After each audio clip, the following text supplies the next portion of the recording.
Queridos amigos y hermanos, vamos en la mañana de hoy a la palabra de nuestro buen Dios, libro de Hebreos o epístola a los Hebreos en su capítulo número 1 y vamos a leer el versículo 3. Hebreos capítulo 1, versículo 3.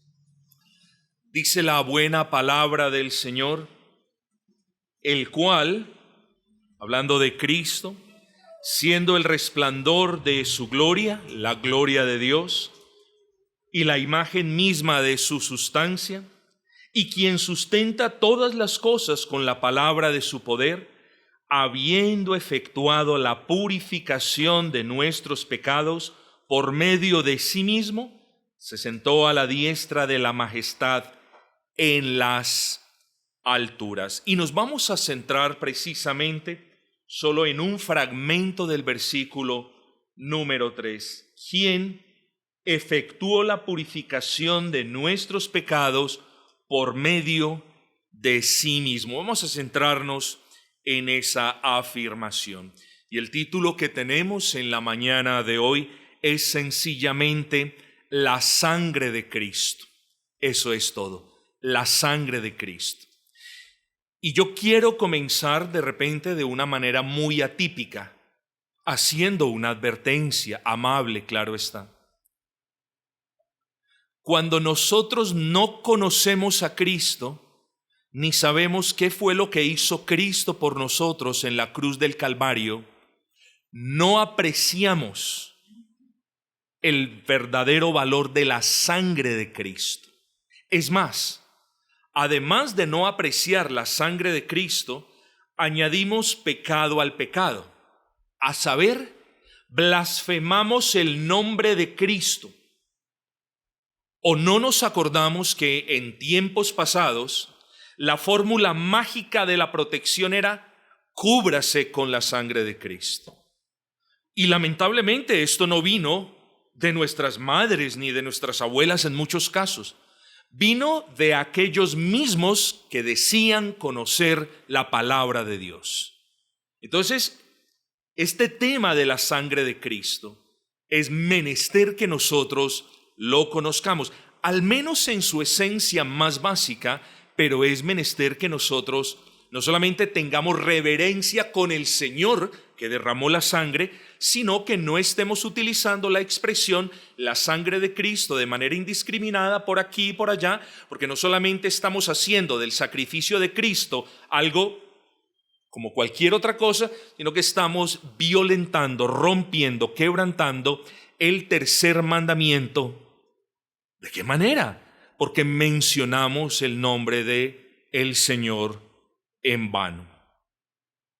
Así que habiendo hecho esta amable advertencia, hermanos, que creo que debemos aplicarnos para estudiar, considerar ese texto, pidámosle al Señor que nos guíe, pidámosle al Señor que toda nuestra atención esté en el Señor Jesucristo, en quien derramó esa sangre allí en la cruz del Calvario.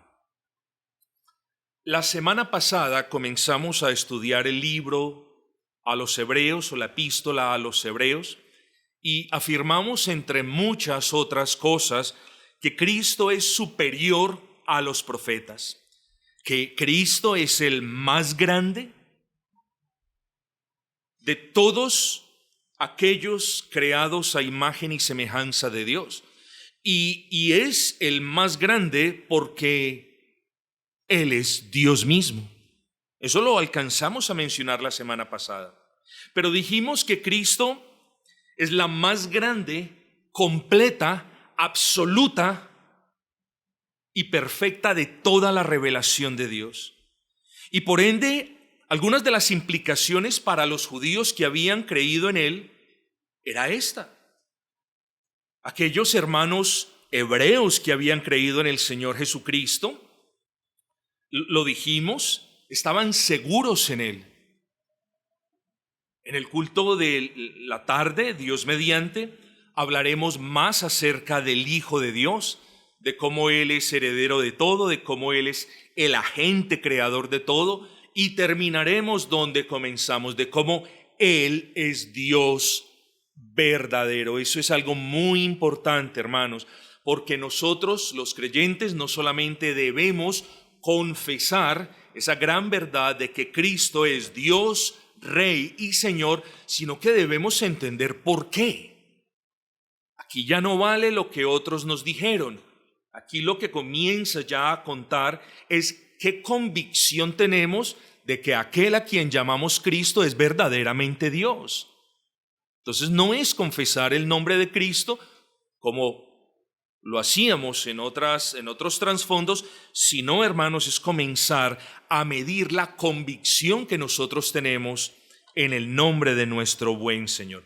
Entonces, consideremos una vez más el versículo 3. Recuerden, estamos hablando de la persona de Cristo y dice el autor inspirado, habiendo efectuado la purificación de nuestros pecados por medio de sí mismo. Una de las cosas, y vuelvo y hago un breve repaso, una de las cosas que también mencionamos la semana pasada fue que el sacrificio de Cristo Jesús es infinitamente superior a cualquiera de los sacrificios ceremoniales del Antiguo Testamento, en especial a aquellos en los que el sacrificio o la ofrenda demandaba el derramamiento de la sangre. Y yo creo que este mensaje, este sermón del día de hoy lo debemos comenzar precisamente por el punto, por el uso de los animales en los sacrificios del Antiguo Testamento. Aunque el propósito de este servidor no es adentrarnos en este asunto de la ley ceremonial, creo que es un buen punto de partida y quiero, hermanos, que con el favor del Señor al menos tengamos una noción básica de este tema. Así que voy muy por encima y voy muy rápido, entendiendo, claro está, como ya lo advertí, de que estos asuntos allanan el camino hacia donde nos queremos dirigir. En la antigua dispensación, hermanos, habían varios tipos de ofrendas. Unos hablan de un número, otros hablan de otro. Pero por lo general, a grosso modo, hablamos de 5 ofrendas. Ahora bien, estas 5 ofrendas eran divididas en 2 grupos, por lo general. De igual manera hago la aclaración. En el grupo de ofrendas voluntarias y en el grupo de ofrendas obligatorias. En el grupo de ofrendas voluntarias tenemos, por ejemplo, los holocaustos, en el que el animal era consumido por el fuego como símbolo de entrega total a Dios. Estoy hablando muy por encima, no estoy queriendo o no pretendo hablar que ustedes tengan un conocimiento ya robusto al respecto de las ofrendas, solamente estoy allanando el camino.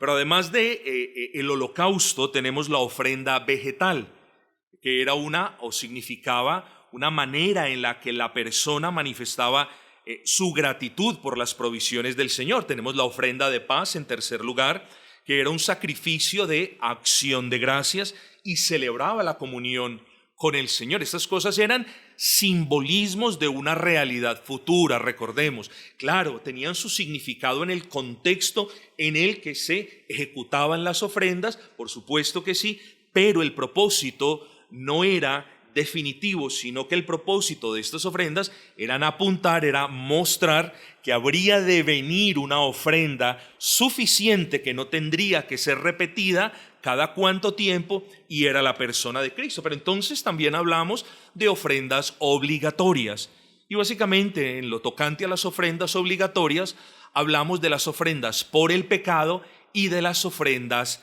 por la culpa. Dejemos hasta ahí, hermanos. Todo eso usted lo va a encontrar, si lo quiere escudriñar, en los primeros 5 o 6 libros de Levítico. Ahí va a encontrar estas cuestiones.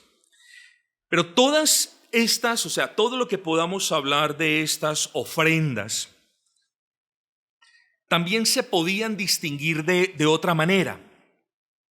Aquellas en las que había derramamiento de sangre y aquellas que no demandaban derramamiento de sangre, como por ejemplo las ofrendas vegetales.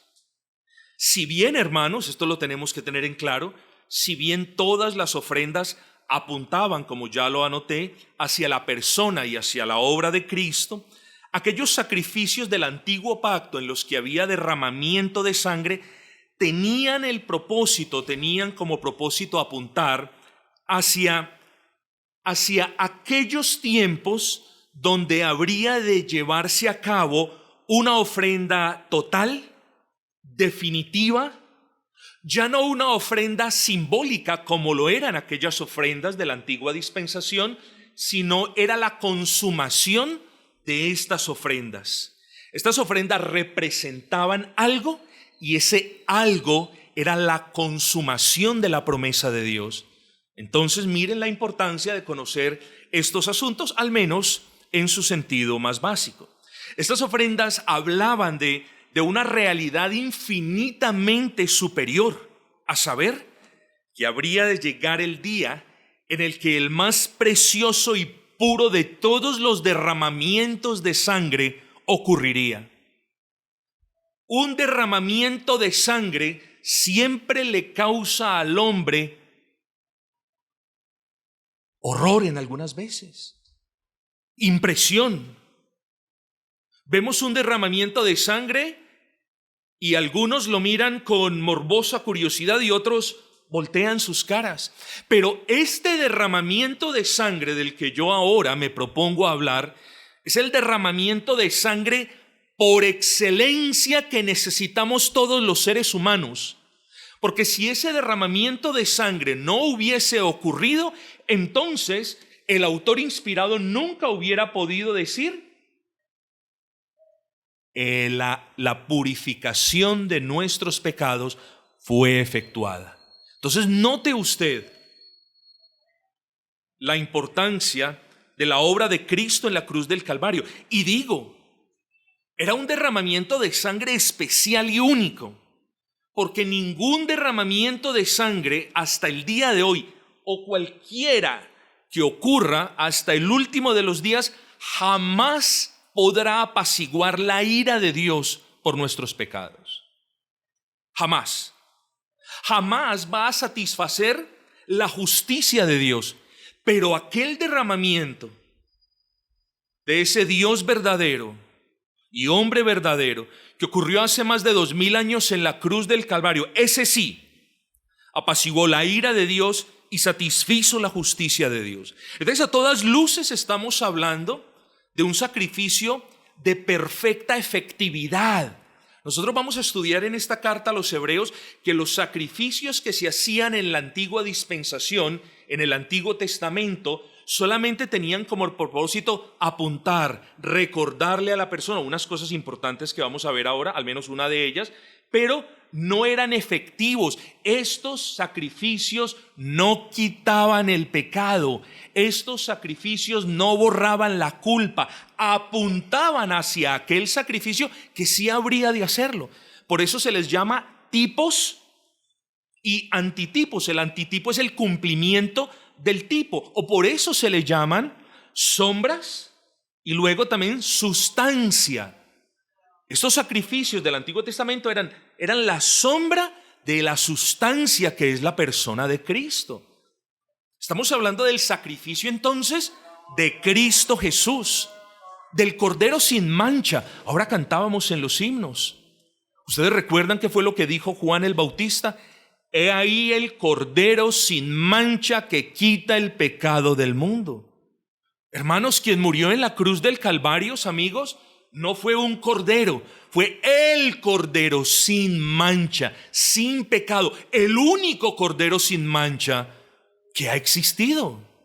Luego, si nosotros no ponemos la fe en lo que hizo, en la persona de Cristo como ese Cordero sin mancha, y si nosotros no nos apropiamos de las bendiciones de su obra, de su vida, de su obra, de su muerte y resurrección, ya no hay otro cordero. Eso es lo que quiero que entienda. Ya no hay otra oportunidad, ya no va a haber otro derramamiento de sangre efectivo. Pueden haber muchos, pero nunca uno como aquel que ocurrió en el monte Gólgota o de la calavera. Es el Cordero sin mancha. Es el derramamiento de sangre de aquel que murió para salvar de sus pecados a los que creen en él. De aquel que derramó su sangre para cubrir o borrar o expiar la culpa de los pecadores. Pero sigamos con el tema de las ofrendas. Aunque las ofrendas tenían finalidades diversas, me excusan, comunión, dedicación, gratitud, de nuevo, y esto es importante, si involucraban derramamiento y aspersión de sangre, entonces había en esas ofrendas un elemento expiatorio, escúchese bien, por razón de la vida entregada. Es decir, cuando un animal era sacrificado y su sangre derramada sobre el altar, ojo con esto porque esto es importantísimo, ese acto significaba sustitución. Cuando un animal era sacrificado y su sangre rociada sobre el altar, ese acto significaba sustitución. Era la vida del animal en lugar o en sustituto de la vida del pecador que lo traía como ofrenda. Cuando la sangre de ese animal era derramada, quienes habían traído al animal como ofrenda debían entender una cosa.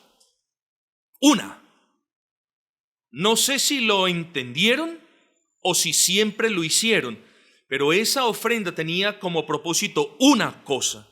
Y ellos debían entender que en ese sacrificio se ofrecía la vida del animal en lugar de la vida de ellos que eran culpables ante Dios por sus pecados.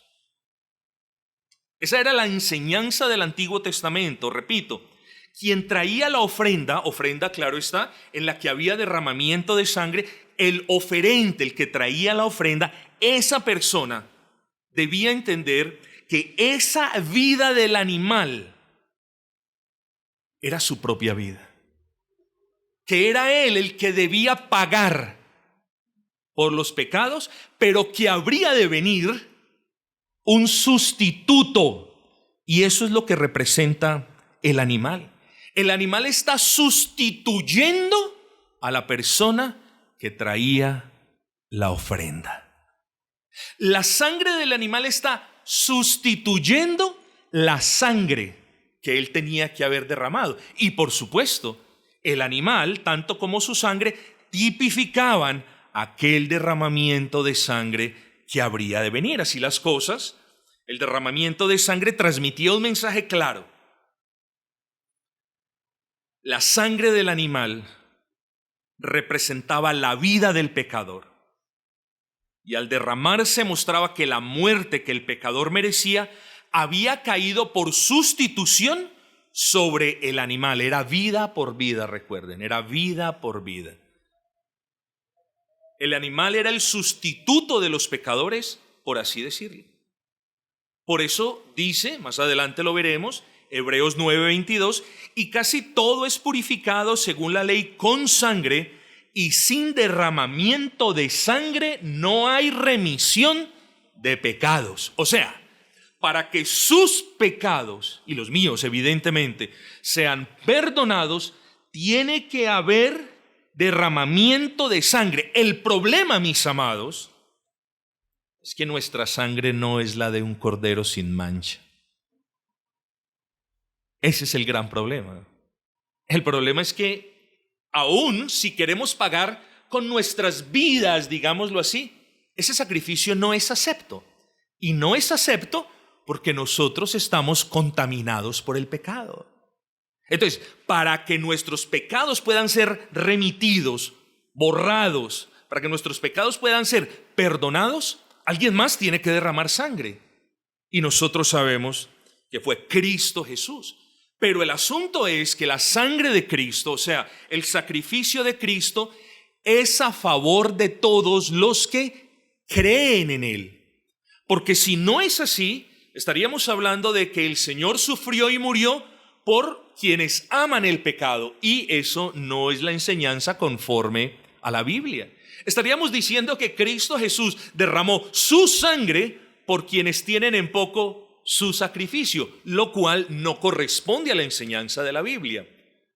Entonces note la necesidad que el pecador tiene de que exista un derramamiento de sangre a saber, el de Cristo, porque solamente ese satisface la justicia de Dios y aplaca la ira de Dios, es decir, expía los pecados, sino porque no hay otro. Ahora bien, vamos a movernos hacia otro tema en este sermón de la mañana de hoy.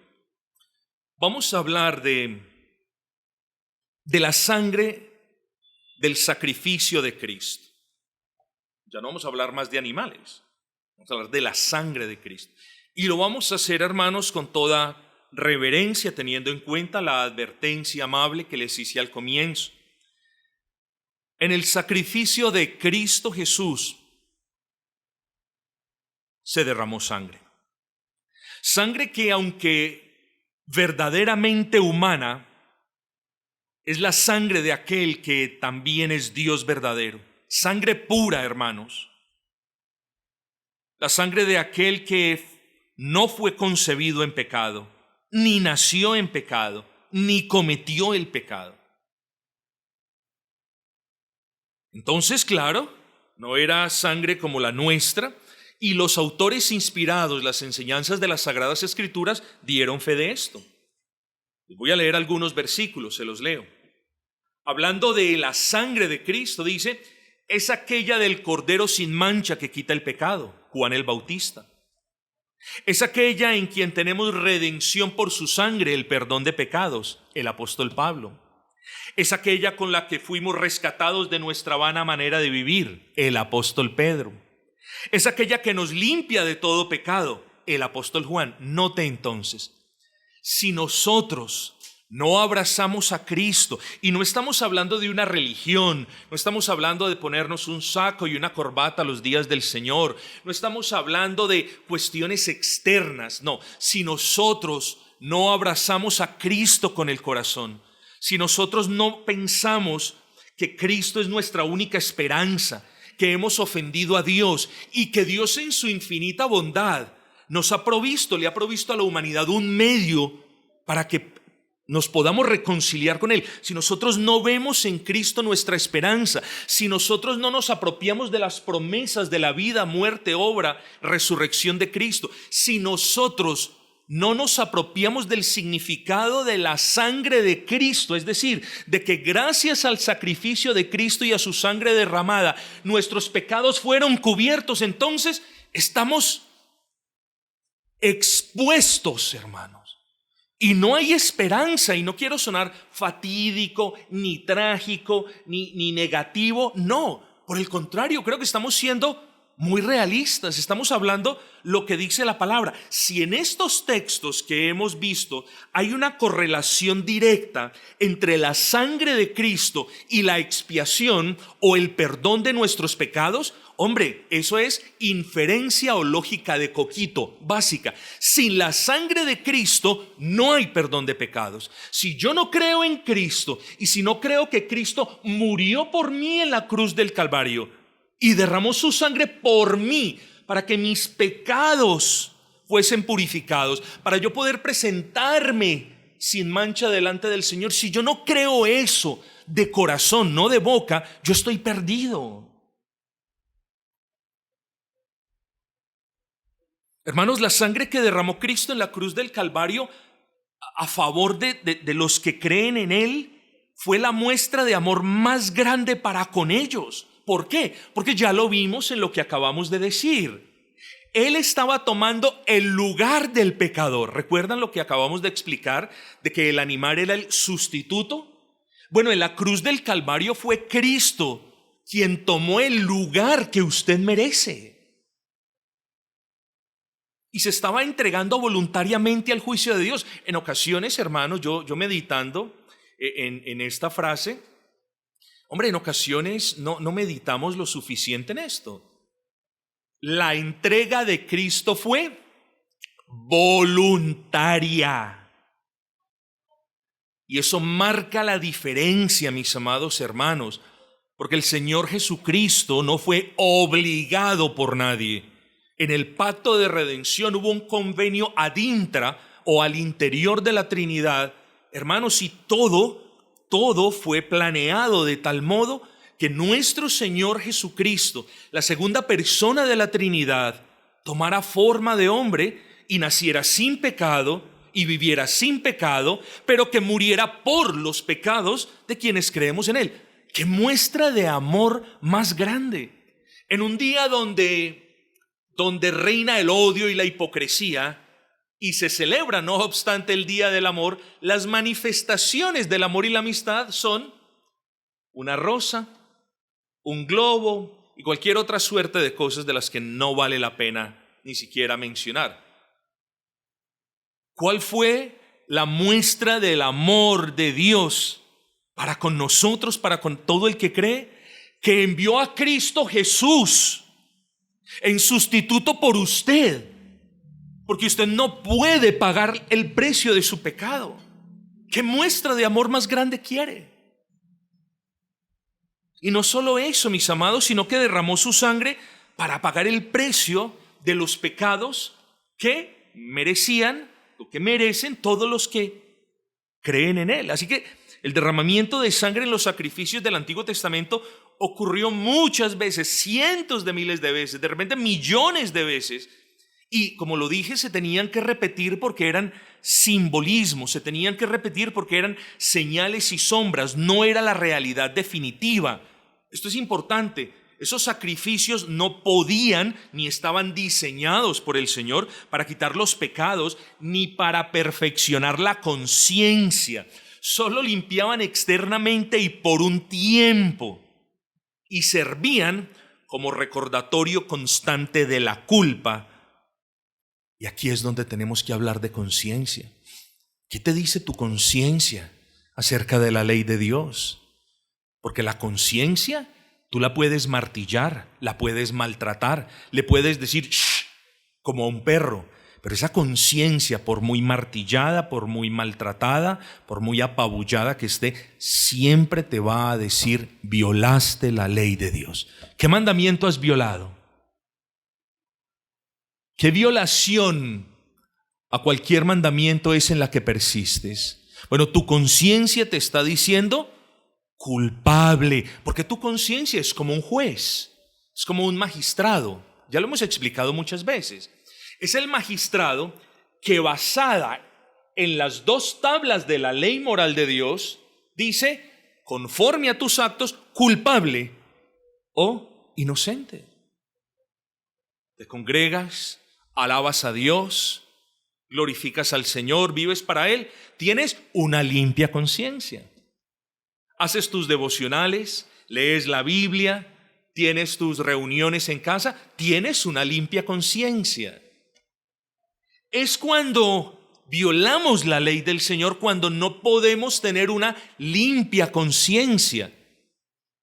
Bueno, mis amados, para aquellos que no tienen una limpia conciencia, porque viven en sus pecados y no han abrazado a Cristo, he ahí el Cordero sin mancha que quita el pecado del mundo. No va a venir, al menos para morir. Va a venir para juzgar. Va a venir para hacer de los cielos y de la tierra una tierra nueva y unos cielos nuevos. Va a venir para separar el trigo de la cizaña. O en otras palabras, va a venir para separar a aquellos que creyeron en la persona de Cristo y que abrazaron las promesas de Cristo y que creyeron que la sangre de Cristo fue derramada para la purificación de sus pecados, y entre aquellos que lo comprendieron intelectualmente pero dijeron después, o dijeron no me parece, o de repente encontraron cualquier otro asunto que hacer. ¿Qué de su conciencia entonces? Bueno, de eso nos habla el versículo 3. Habiendo Cristo Jesús efectuado la purificación de nuestros pecados por medio de sí mismo. No fue por medio de animales, es decir, Él no presentó ofrenda a nuestro favor. Él, Cristo Jesús, no presentó ofrenda a nuestro favor. Él mismo se presentó como ofrenda a nuestro favor. Él no trajo una paloma o un cordero y derramó su sangre. No, Él mismo como cordero sin mancha se entregó voluntariamente y derramó su sangre, su propia sangre. Por eso el texto dice, por medio de sí mismo. Otros, hablando de los sacerdotes, traían ofrendas con animales. Cristo mismo se presentó como ofrenda delante de Dios.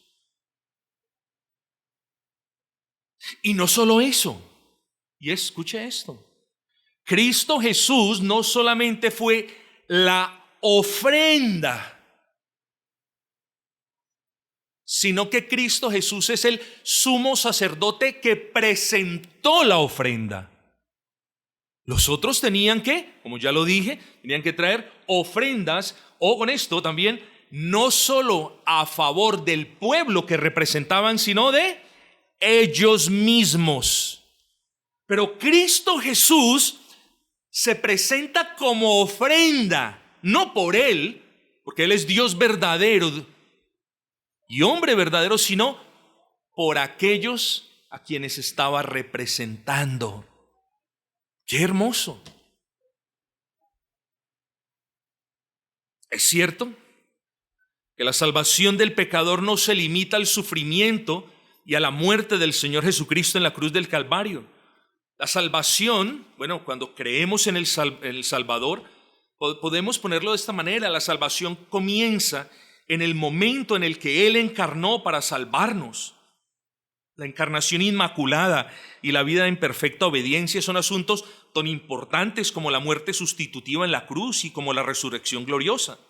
Todos han de ser causa de nuestro asombro y ninguno ha de ser menospreciado. Pero incluso con esto en mente, afirmamos, insisto, que el derramamiento de la sangre de Cristo es aquel acto que sella el nuevo pacto y mediante el cual todo el que cree recibe las bendiciones preparadas para ellos desde antes de la fundación del mundo. Pero es también mediante el derramamiento de la sangre que en efecto la deuda que el pecador debe a Dios es saldada. No hay otra manera de salvar la deuda que el pecador tiene delante de Dios. Ni las buenas obras, ni lo bueno que haga, ni lo malo que deje de hacer. La deuda es tan grande que el Hijo Eterno tuvo que tomar forma de hombre para morir a favor de los pecadores. Tan grande es la deuda del pecador para con Dios, que Dios mismo tuvo que hacerse hombre y entregarse en sacrificio, porque la deuda por el pecado ante Dios solamente Dios mismo la podía pagar. Así que eso nos excluye a usted y a mí de pensar que por hacer o dejar de hacer algo podemos pagar la deuda.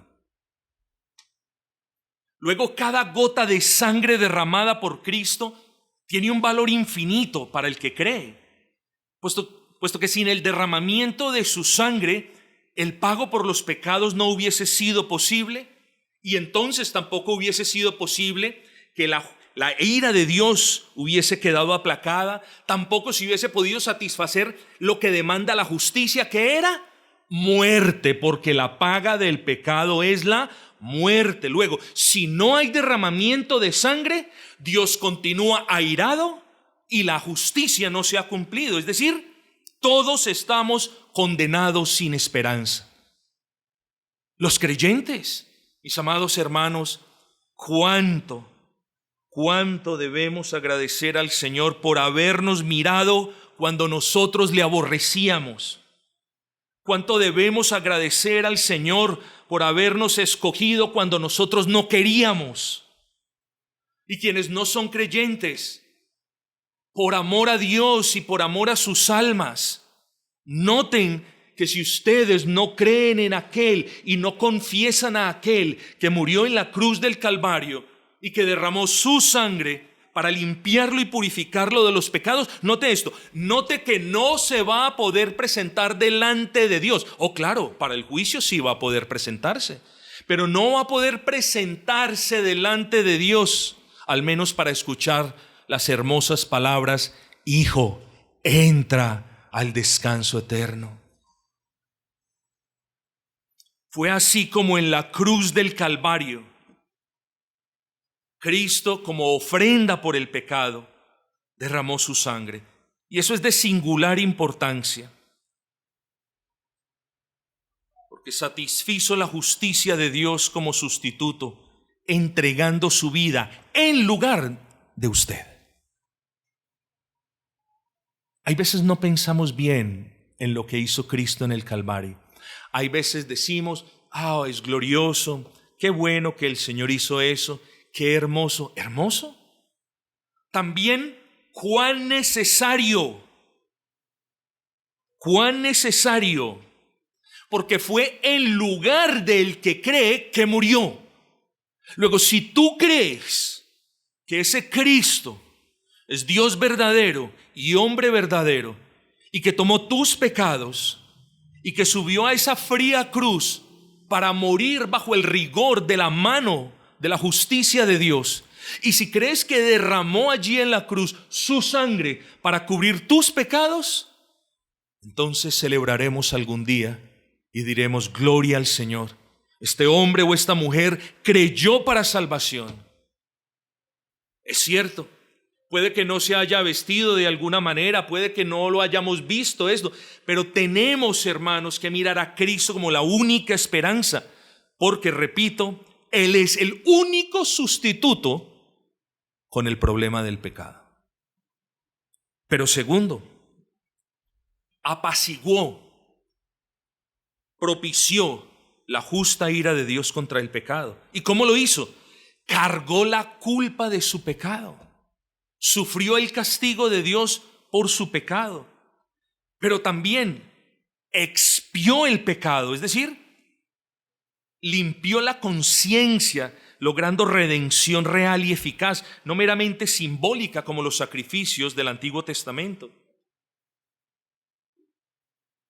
Mis amados, dice el texto: habiendo efectuado Cristo la purificación de nuestros pecados por medio de sí mismo, es decir, por medio de su sacrificio.